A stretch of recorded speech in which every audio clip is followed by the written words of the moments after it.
We are continuing on Delivered and Restored, a guide to spiritual restoration, written by Tina Mashishire.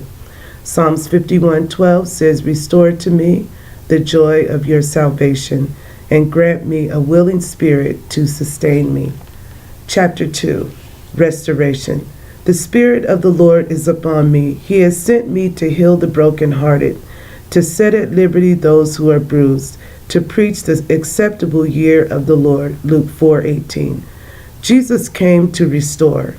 That was his only aim, was to bring deliverance to people and to heal the brokenhearted. Healing is the process of being fully delivered. Psalms 23 verse 3 says, "He restores my soul."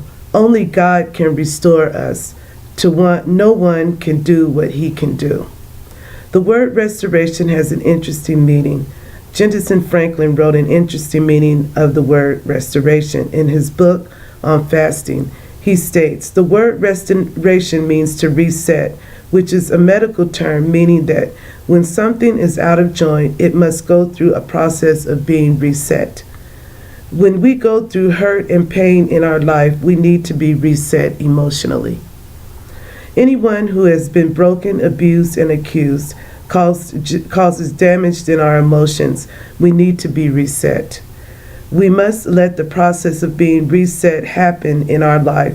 It is not just getting delivered, but going through the process of restoration.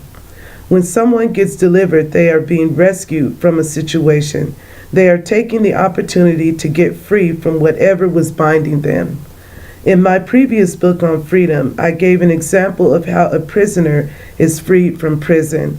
Even though he may have been released from prison, if his mind is not free, he will go out and do the same thing that got him in prison in the first place. Once a person has been released, a process of restoration must take place. Many times we don't experience true spiritual deliverance because we don't allow ourselves to be restored. I needed to be reset.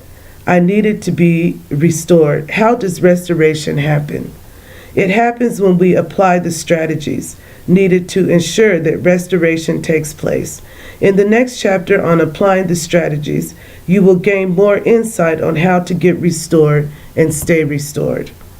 The woman with the issue of blood in Luke 8:43 through 48 is a great example of restoration. In verse 44, it states, "She came up behind him and touched the edge of his cloak, and immediately her bleeding stopped." This is an example of an instant restoration. Restoration is a process for some and an instant work for others. In the case of this woman, she was instantly healed. Restoration is an additional work of healing that takes place in the life of a person.